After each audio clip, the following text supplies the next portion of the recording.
क्या हाल है साथियों। मैं विकास तोमर आपके अपने trustworthy channel study for civil services पे आज आपके समझ लेके आ गए हैं 28 मार्च का करंट अफेयर हिंदी इंग्लिश दोनों ही भाषाओं में यूपीएससी का EPFO other state PC examination के लिए।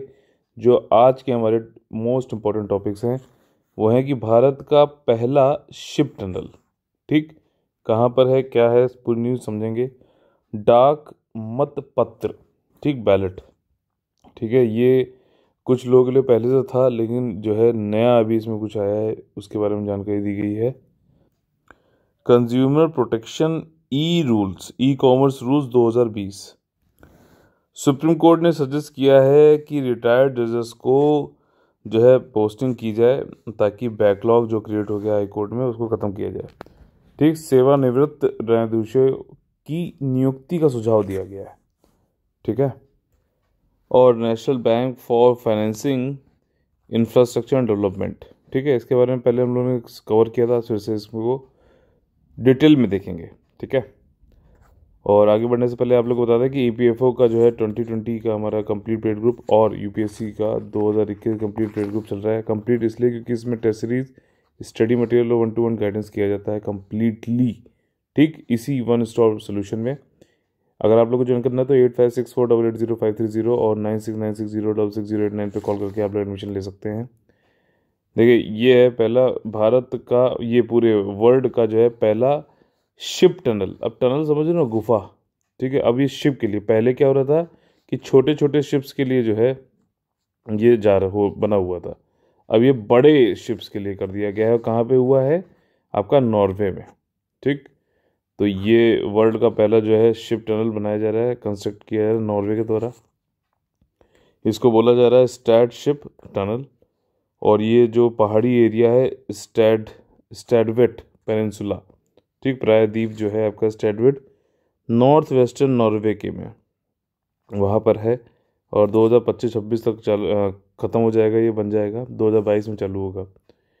इसमें ये है कि आपका इसको अगर मेज़र किया जाए तो 1700 मीटर यानी 1.7 किलोमीटर्स का होगा, और 37 मीटर हाई होगा और 26 मीटर, 26.5 मीटर जो है वाइड होगा। ठीक, इसमें जो है आपका शिप जो है 16,000 टन का, उसको भी आसानी से जो है भेजा सकता है, निकाला सकता है।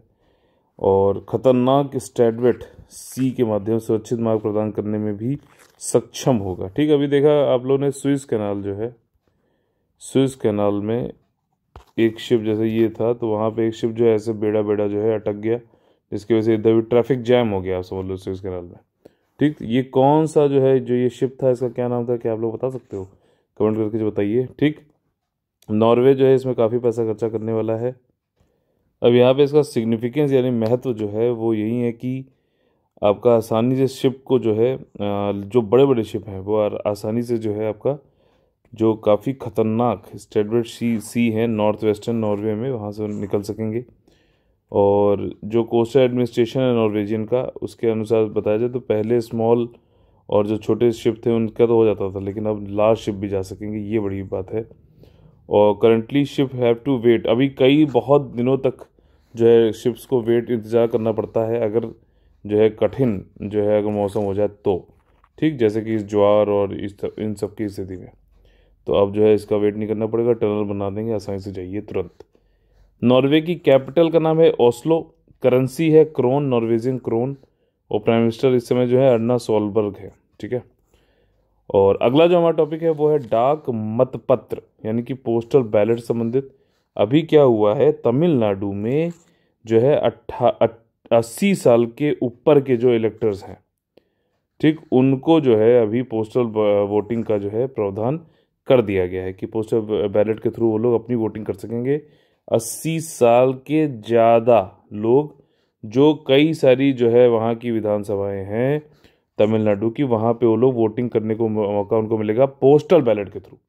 अभी तक पोस्टल बैलेट जो है किसके लिए था? सर्विसेज यानी कि मिलिट्री, जो आर्म फोर्सेस में उनके लिए था, प्लस आपका जो है जो लोग सेवा कर रहे हैं, जो लोग नौकरी कर रहे हैं, जो लोग जो है इलेक्शन की ड्यूटी में है अपनी कॉन्स्टिट्यूएंसी के अलावा किसी और कॉन्स्टिट्यूएंसी में, ठीक, तो उन लोगों के लिए होता था पोस्टल बैलेट। लेकिन पहली बार ऐसा हो रहा है कि जो मतलब पब्लिक में से, ठीक, आम पब्लिक में से जो है किसी को पोस्टल बैलेट के थ्रू वोटिंग करने का मौका मिल रहा है। ये हो रहा है कहाँ पे? तमिलनाडु में 80 साल के ऊपर पोस्टल बैलेट के थ्रू। ठीक, ये सारे फैक्ट याद रहेंगे। अब देखिए फॉर्म नंबर कौन सा होता है? 12D forms.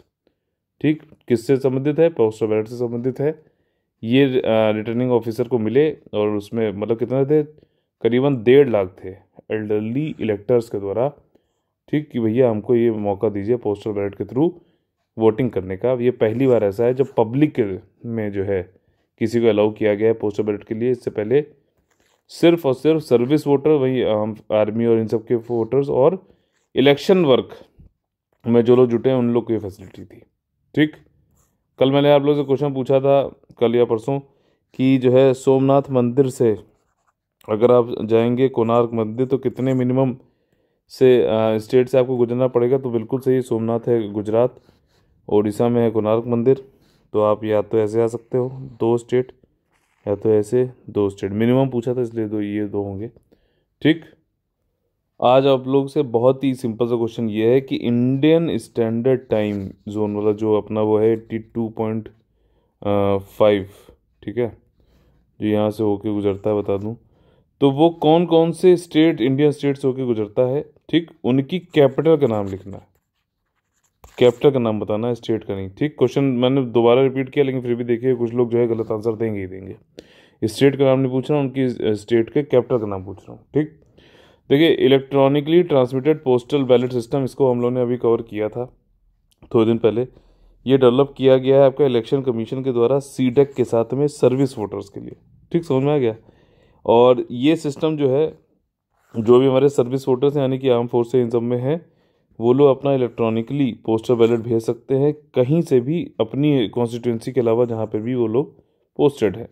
ठीक, वोटर्स जो अपना चॉइस बता सकते हैं कि पोस्टल बैलेट के थ्रू किस तरीके से उनको करना है इलेक्ट्रॉनिक मीडिया में फॉर ए पर्टिकुलर इलेक्शन। किसी पर्टिकुलर इलेक्शन में इलेक्ट्रॉनिक मीडिया के द्वारा पोस्टल बैलेट के जरिए जो है किसको क्या वोट करना चाहते हैं कि नहीं चाहते हैं, ये चॉइस बता सकते हैं।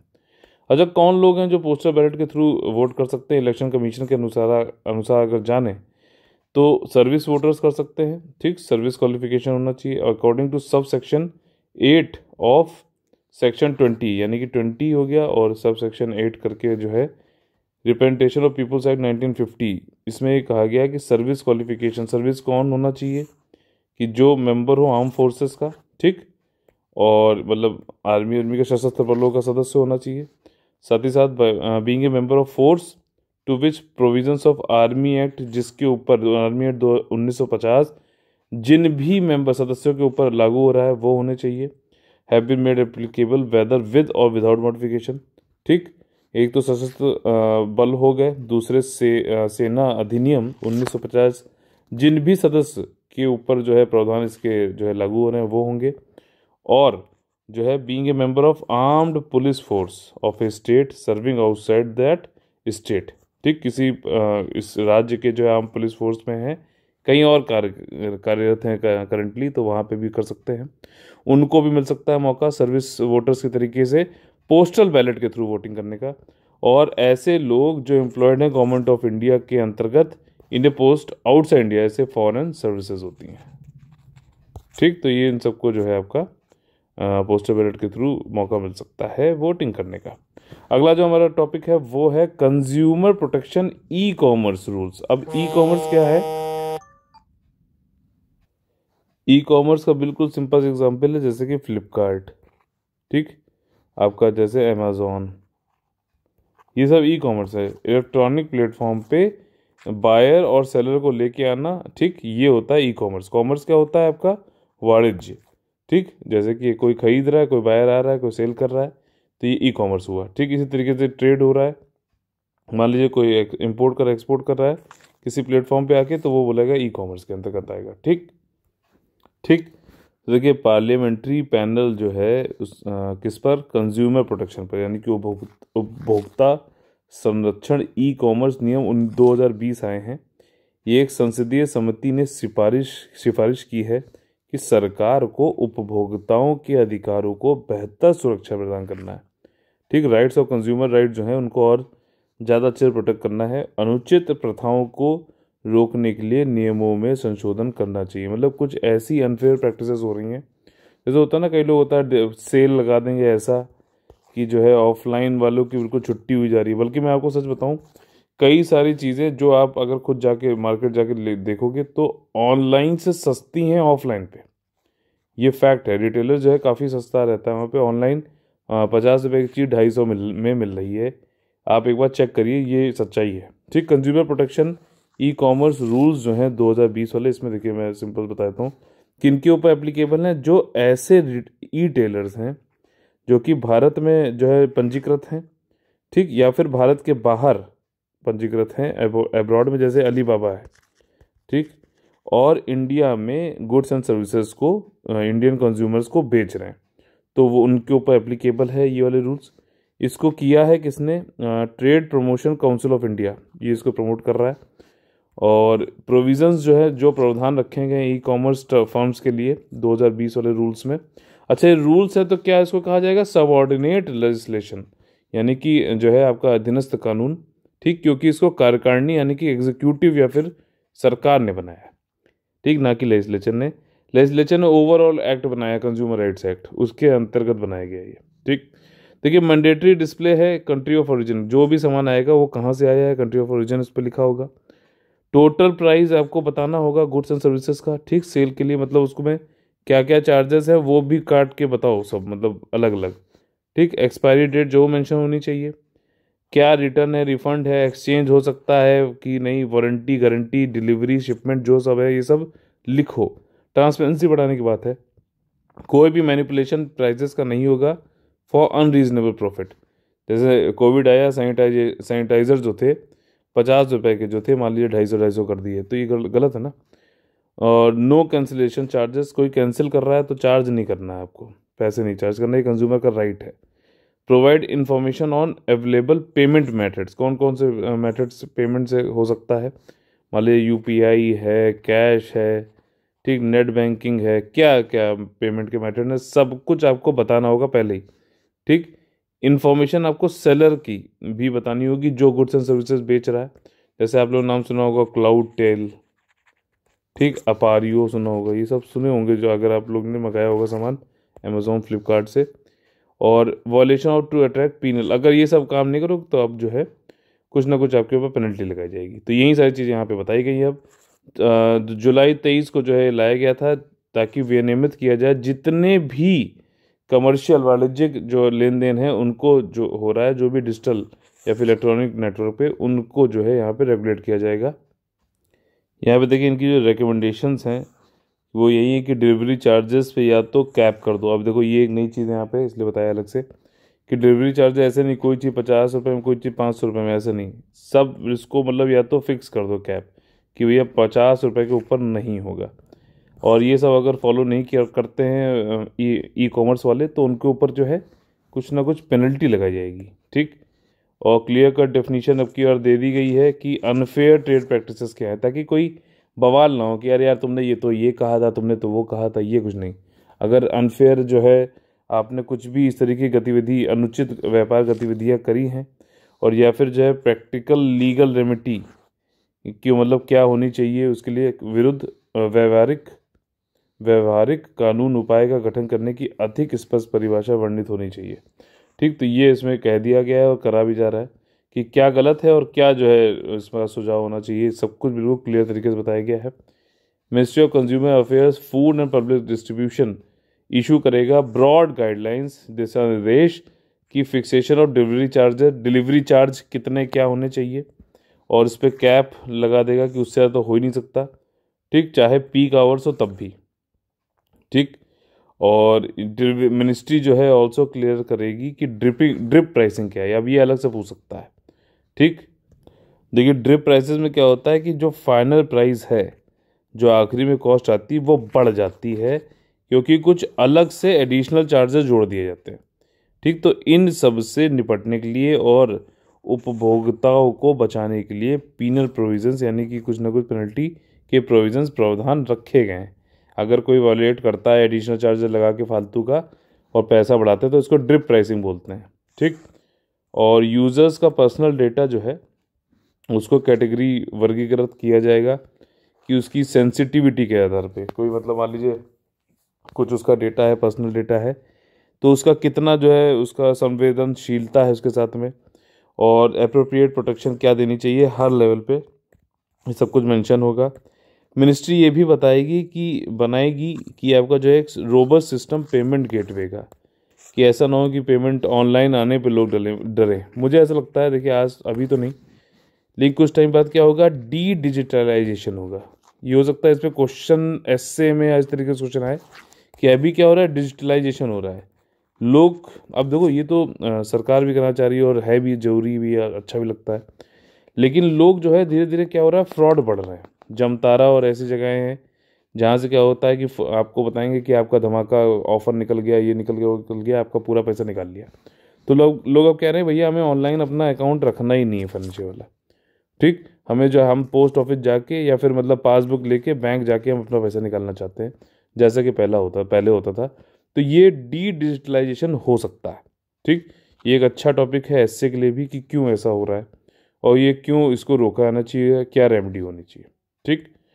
देखिए all major e market place entities जो है शुड इस्टेब्लिश, अच्छा अपना डेटा सेंटर यहीं बनाएंगे इंडिया में, ऐसा होना चाहिए, बाहर नहीं होना चाहिए, ताकि जो भी डेटा है हमारे उपभोक्ताओं का उसका मिसयूज़ हो एनिमी कंट्री के द्वारा, ठीक।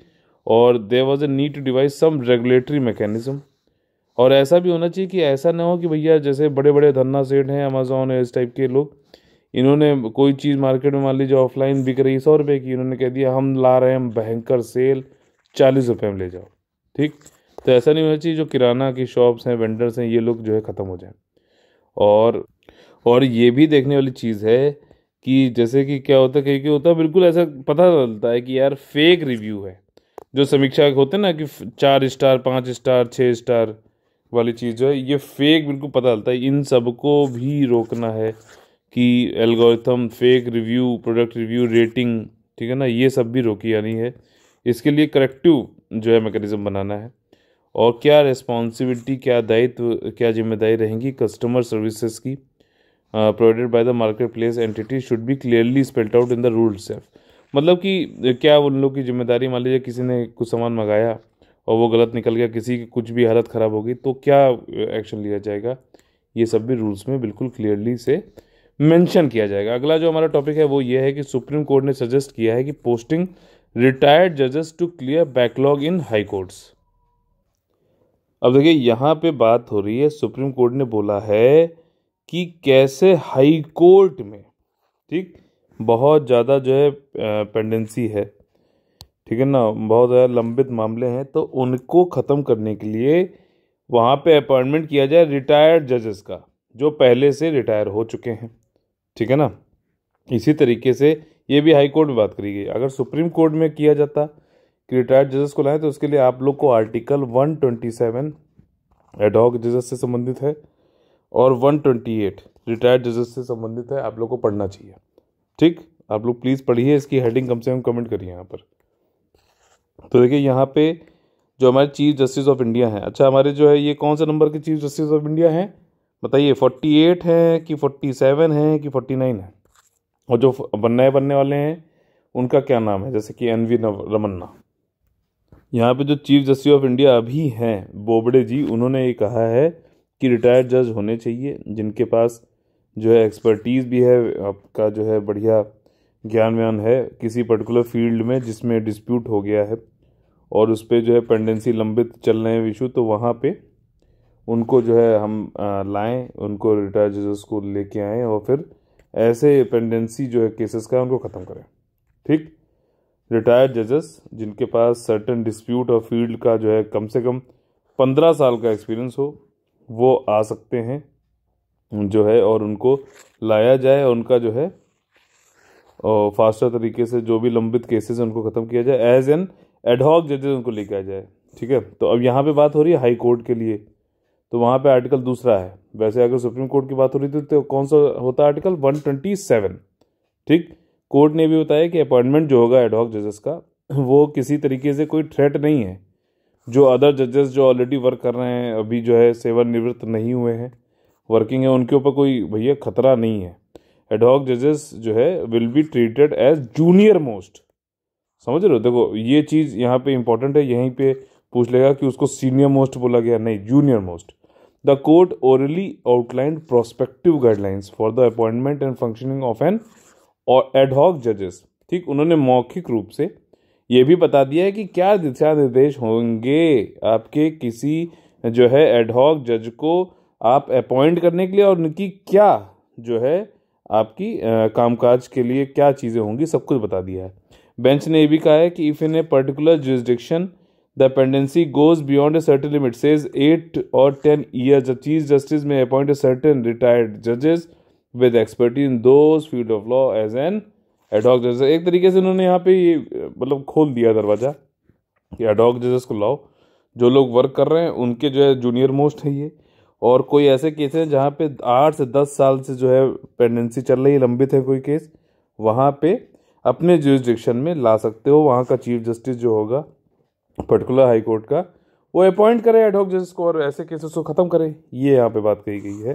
ठीक, जो प्रोविजंस हैं आपके हाई कोर्ट के संबंधित, वो आपके आर्टिकल 224A में बताए गए हैं कॉन्स्टिट्यूशन में एडहॉक से संबंधित। ठीक, और under the article the chief justice high court का जो होगा किसी स्टेट का, वो आपका कंसर्ट ले लेगा। ठीक, किससे? प्रेसिडेंट से, और रिक्वेस्ट कर सकता है किसी पर्सन से जो जिसने पहले की ऑफिस जज का जो है मतलब रहा हो, जज रहा हो उस कोर्ट का या फिर किसी और हाई कोर्ट का, कि उससे भैया वो आए और एक्ट करे एज ए जज of high court for that state. ठीक, ये चीज़ हो गई। तो मान लीजिए आपका यूपी के जो है हाई चीफ जस्टिस हैं, तो वहाँ हाई कोर्ट के, यूपी हाई कोर्ट के, उत्तर प्रदेश के, तो वो जो है प्रेसिडेंट से कह देंगे कि भैया फला आदमी है XYZ जो पहले जज रह चुका है, उसको जो है हम रह चुका है, या फिर तो उसी हाई कोर्ट का यूपी का ही, या फिर किसी महाराष्ट्र का, मतलब कहीं और का भी हो सकता है, उसको बुला के प्रेसिडेंट से जो है इसमें सलाह ले लेंगे, कंसेंट ले लेंगे। ठीक, उनकी जो है परमिशन ले लेंगे और फिर उसको एज ए एडहॉक जज अपने यहाँ जो है नियुक्त कर देंगे। समझ में आया एग्जाम्पल से? ज़रूरत क्यों पड़ रही है? इसमें देखा गया है कि जो चार्टर्ड कोर्ट हैं हमारे यहाँ, ठीक, नॉर्थ इंडिया में, उसमें 30-30 सालों से जो है लंबित हैं केसेस, पेंडेंसी काफ़ी है। तो ऐसी प्रॉब्लम को सॉल्व करने के लिए जो है ये तरीका निकाला गया है। ठीक, अगला जो टॉपिक है हमारा वो है national bank for financing infrastructure and development. इसके बारे में पीछे मैंने आपको बताया था। ये वाला जो है बैंक जो है आपका क्या है कि वित्तीय अवसंरचना और डेवलपमेंट के लिए जो बनाए गए, ये निर्मला सीतारमन जी ने बजट में इसकी घोषणा करी थी। राज्यसभा से अभी ये क्लियर हो गया है इसका कानून। ठीक, और ये लोकसभा से पहले ही क्लियर हो गया था। अब खाली क्या होगा, ये प्रेसिडेंट जी के पास जाएगा और एसेंट अगर इस पर मिलेगा तो फिर गजट में जिस तारीख से इसको कहा जाएगा कि लागू होगा, उस तारीख से आपका गजट कैसे अधिसूचना के जरिए आएगा और वहाँ से फिर जो है लागू कर दिया जाएगा। ठीक, ये अनाउंस किया गया था बजट स्पीच में निर्मला सीतारमन जी के द्वारा। ये एक तरीके का कॉर्पोरेट बॉडी होगी। ठीक, जैसे कि life insurance corporation corporate body है ना, और इस बॉडी का जो साइज होगा वो 1,00,000 करोड़ का होगा। ठीक, शेयर कैपिटल जो होगा इसका एथोराइज्ड। ठीक, आपका विकासात्मक उद्देश्यों के साथ 1,00,000 करोड़ रुपए की अधिकृत शेयर पूंजी, ठीक, के साथ एक कॉर्पोरेट निकाय के रूप में की जाएगी। अब जब 1,00,000 करोड़ रुपए ये आएगा, ये किसके लिए यूज होगा? फाइनेंशियल ऑब्जेक्टिव के लिए और डेवलपमेंटल ऑब्जेक्टिव के लिए, विकासात्मक उद्देश्यों के लिए और वित्तीय उद्देश्यों के लिए। तो क्या है वित्तीय उद्देश्य? कि प्रत्यक्ष या अप्रत्यक्ष रूप से, यानी कि डायरेक्टली या इनडायरेक्टली जो है लोन देगा, ये निवेश करेगा और या फिर अट्रैक्ट करेगा इन्वेस्टमेंट को आपकी इंफ्रास्ट्रक्चर के प्रोजेक्ट के लिए, लोकेटेड इंटायरली और पार्टली इन इंडिया। ठीक, पार्टली का मतलब यह है कि मान लीजिए यूपी और बिहार के बॉर्डर पे काम हो रहा है, यूपी और नेपाल के बॉर्डर पे काम हो रहा है। ठीक, तो ये वाली चीज़ है। ऐसे जो इंफ्रास्ट्रक्चर प्रोजेक्ट है इसमें जो है लोन देगा, निवेश करेगा, फिर निवेश को लाने में मदद करेगा। और साथ ही साथ इसमें क्या है, अगला विकासात्मक जो देश हैं वो ये बताते हैं कि development of the market of bonds, loans and derivatives of for infrastructure financing. ठीक, अब देखिए कोई इंफ्रास्ट्रक्चर मान लीजिए बनना है रोड का, अब उस रोड के लिए मार्केट में मान लीजिए आपने बॉन्ड्स निकाले, बॉन्ड्स जैसे गवर्नमेंट की तरफ से होता है ना, ट्रेजरी बिल्स होते हैं, डेटेड बॉन्ड्स होते हैं, उसी तरीके से बॉन्ड्स निकाले गए। ठीक, कि मतलब मान लीजिए XYZ रोड है, तो इस बॉन्ड को निकालने के लिए, लोन के लिए, डेरिवेटिव के लिए, इन सब के लिए भी जो है किसी इंफ्रास्ट्रक्चर फाइनेंसिंग के लिए जो है के लिए जो है कि इसमें निवेश कैसे हो, बॉन्ड के थ्रू आप निवेश कर सकते हो, लोन की तरह निवेश कर सकते हो, या फिर निवेश दे सकते हो। तो ये सारे काम के लिए भी इस पैसे का जो है यूज़ किया जाएगा। आपका NBFID जो होता है, इसको कौन गवर्न करेगा? ठीक, ये होगा बोर्ड ऑफ डायरेक्टर्स के द्वारा। इसका जो चेयरपर्सन बनाया जाएगा उसको अपॉइंट करेगा central government with in consultation with RBI। ठीक, भारतीय रिजर्व बैंक के परामर्श से इस संस्था के अध्यक्ष की नियुक्ति केंद्र सरकार द्वारा की जाएगी। ठीक, कौन अब यहाँ पे डायरेक्टली बोल दे RBI करेगा तो नहीं करेगा। RBI जो है खाली परामर्श देगा, सेंट्रल गवर्नमेंट करेगा। जैसे वो होता ना, एक बार क्वेश्चन आया था कि MSP बताइए कौन करता है, CACP करता है कि क्या गवर्नमेंट करती है? तो फाइनली गवर्नमेंट करती है। CACP तो खाली गवर्नमेंट को एडवाइस करती है। क्या कार्य होंगे NBFID के? कि नेगोशिएट करेगा कई सारी सरकारों से की अथॉरिटी से फॉर डिस्प्यूट रेजोल्यूशन। ठीक, मतलब यूपी बिहार में कोई कार्य चल रहा था इंफ्रास्ट्रक्चर का, उसमें कोई डिस्प्यूट हो गया तो उसका रेजोल्यूशन कराएगा। आपका निवेश को जो है अट्रैक्ट करेगा, प्राइवेट सेक्टर इन्वेस्टर से, इंस्टीट्यूशनल इन्वेस्टर से भी। जैसे LIC क्या है, एक इंस्टीट्यूशनल इन्वेस्टर भी है। ठीक, संस्थागत निवेशक भी है। ठीक, और प्रोवाइड करेगा consultancy services for in infrastructure financing.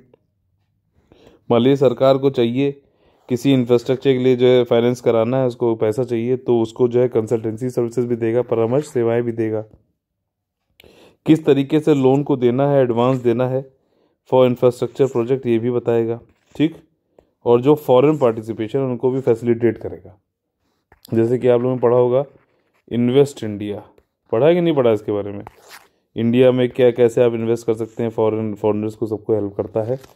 विकास वित्तीय संस्थान, डेवलपमेंट फाइनेंसिंग इंस्टीट्यूशन के बारे में पहले मैंने आप लोगों को बताया था। कई सारे IDFC, IDBI, ये सब डेवलपमेंट के लिए जो है बैंक और ये सब बनाए गए थे पहले। अब इनको बैंक की श्रेणी में ला दिया गया है कमर्शियल बैंक्स में।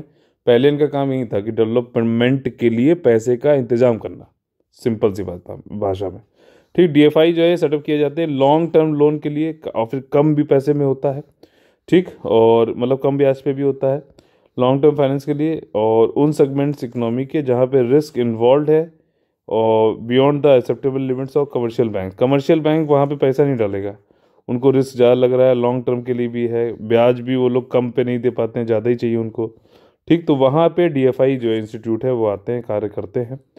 और DFI जो है do not accept deposits from, अच्छा ये डिपॉजिट्स नहीं, इसमें लोगों से डिपॉजिट नहीं लेता है ये। ठीक, जैसे बैंक्स लेते हैं, बैंक्स क्या होता है, आपसे 100 रुपये लिए और उसी को फिर लोन पे दे दिए, यही तो होता है। तो 100 रुपये जो आपसे लिए वो बैंक की लाइबिलिटी है, और जो उसको लोन दिया किसी और को, वो बैंक के लिए क्या है, एसेट है। क्यों? क्योंकि वहाँ से उसको पैसा बना रहा है वो। They are the often supported, ये अच्छा गवर्नमेंट की गारंटी होती है ऐसे इंस्टीट्यूट के उसमें। ठीक, हमारा अगला सेक्शन है कौन बनेगा ISP से। इसमें हम लोग सिर्फ पढ़ते ही नहीं, पढ़ के ये भी समझते हैं किस तरीके से हमें एग्जाम में क्वेश्चन को सॉल्व करना है। स्विस कैनाल से संबंधित यहाँ पे क्वेश्चन है। स्विस कैनाल एक आर्टिफिशियल सी लेवल की वाटरवे है, और ये जो है नॉर्थ साउथ जो है चलती है isthmus of Swiss in Egypt से लेके और मेडिटेरेनियन सी को काटती है और रेड सी में जाके जुड़ती है। ठीक, तो यहाँ पे मेडिटेरेनियन सी है और ये आपका स्विस का जो है इस्थमस है। ठीक, स्थल डमरू मध्य है, और उसके बाद फिर रेड सी है, ये कह रहा है यहाँ पर। ठीक, तो ये क्या स्टेटमेंट सही है कि गलत है बताइए। सही पूछा गया है। कैनाल जो है सेपरेट करता है अफ्रीका कॉन्टिनेंट को एशिया से, सही है कि गलत बताइए। और ये कंस्ट्रक्ट किया गया था 1859 में से, और जो है किसके द्वारा, स्विस कैनाल कंपनी के द्वारा, 59 से 69 के बीच में। और स्विस कैनाल कंपनी के द्वारा फर्डिनेंड दे लेसेप्स। ठीक है, और ये फ्रांस की कंपनी थी, बता दूं आपको। इट ऑफिशियली ओपनड ऑन 17 नवंबर 1869। तो ये बताइए सही है कि गलत है तीनों स्टेटमेंट। तो देखिए यहाँ पे जो तीनों स्टेटमेंट हैं तीनों सही हैं बिल्कुल। अरे मैंने क्वेश्चन पूछा था, इसका आंसर यहाँ दे रखा है। इस लार्ज कार्गो जिसके जरिए जो स्टक हो गया ऐसे करके, ऐसे ऐसे हो गया था, इसके सारे क्रू मेंबर्स जो है इंडियंस थे। बड़ी अच्छी बात है, विचित्र बात है। ठीक, तो इसका नाम है एवरग्रीन, और ये स्टक हो गया, और कई बिकॉज ऑफ बैड वेदर, ठीक, इंडियंस के होने की वजह से नहीं, और इससे काफ़ी जैम लग गया वहाँ पे। इंटरनेशनल ट्रेड आर्टरी जो है वो आपकी वहाँ पे बाधित हो गई। अच्छा, इंडिया सबसे ज़्यादा जो है सुएज कैनाल के थ्रू अपनी एनर्जी नीड्स के लिए जो है वो इंपोर्ट करता है सुएज कैनाल, तो सबसे ज़्यादा इंडिया को ही जो है इसमें दिक्कत हुई हुई है। और ये शॉर्टेस्ट मेरीटाइम रूट है between Europe and the lands lying in Indian western Pacific ocean, ठीक। तो मतलब कि यह नहर भारतीय और पश्चिमी प्रशांत महासागर के निकटवर्ती क्षेत्रों तथा यूरोप के मध्य सबसे छोटा समुद्री मार्ग है, ठीक। ये वाली बात है। देखिए यहाँ पे बहुत सुंदर सी यहाँ पे दे रखी है, ठीक है। इसके अलावा पनामा भी है और स्विस कनाल जैसे है ना, लेकिन पनामा जो है वो दूसरा सिस्टम, उसमें थोड़ा सा दूसरा है, ठीक।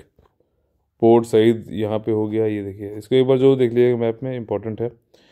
अच्छा, अभी जो है बनाना फेस्टिवल हुआ, इससे संबंधित कौन सा स्टेटमेंट सही है गलत, ये बताना है आप लोगों को। यह एक जिला एक उत्पाद योजना को बढ़ावा देने के लिए आयोजित किया गया था, क्या स्टेटमेंट सही है गलत बताइए। अगला स्टेटमेंट है केला महोत्सव का मुख्य उद्देश्य केले की खेती में लगे किसानों और उद्यमियों का समर्थन करना है, क्या सही है कि गलत है बताइए। और आंध्र प्रदेश गवर्नमेंट ने अभी इसको ऑर्गेनाइज किया था बनाना फेस्टिवल को कुशीनगर फ्रॉम मार्च 22 से 25, क्या स्टेटमेंट सही है गलत है। देखिए तीसरा वाला स्टेटमेंट गलत है और गलत ही पूछा गया है, आंध्र प्रदेश नहीं हो सकता। कुशीनगर कहाँ पर है बताइए, कुशीनगर की जो है कल्चरल इंपॉर्टेंस क्या है, अच्छा ये बताइए। उत्तर प्रदेश में किया था इस गवर्नमेंट, उत्तर प्रदेश की गवर्नमेंट ने बनाना फेस्टिवल मार्च 22 से 25 तक कुशीनगर में। ये आपका एक वन डिस्ट्रिक्ट वन प्रोडक्ट जो स्कीम है, और ये इसका एम ये है कि कन्वर्ट करना डिस्ट्रिक्ट को एज एन एक्सपोर्ट हब, ठीक, bye identifying products with export potential in the district. जैसे अलीगढ़ का ताला हो गया, लखनऊ की जो है चिकन की कढ़ाई हो गई, ठीक, और जारदोजी एम्ब्रॉयडरी हो गई, ठीक। इसी तरीके से लखनऊ में अभी जैगरी फेस्टिवल हुआ था, काला नमक राइस बहुत ही बढ़िया राइस होता है, खाइएगा जरूर। सिद्धार्थनगर में हुआ था ये फेस्टिवल। स्ट्रॉबेरी फेस्टिवल आपका झांसी में हुआ था, ठीक। तो इसी तरीके से आज का हमारा ये सेशन खत्म होता है। आप लोगों से निवेदन है कि अगर आप लोग को हमारे पसंद आता है और कंटेंट, और आप लोग हमारा पेड ग्रुप ज्वाइन करना चाहते हैं, तो 85648805309690660608 पे कॉल कर सकते हैं। और आप लोग को पसंद आ रहा है तो प्लीज़ लाइक शेयर सब्सक्राइब जरूर करिए, इससे हमें काफ़ी मोटिवेशन मिलता है इसी तरीके से लगातार आप लोग को सर्व करने में, ठीक। चलिए कल आप लोग से फिर से मुलाकात होगी इसी समय पे 6 बजे सुबह। तब तक के लिए आप लोग से अलविदा। जय हिंद, जय Bharat, all the very best है।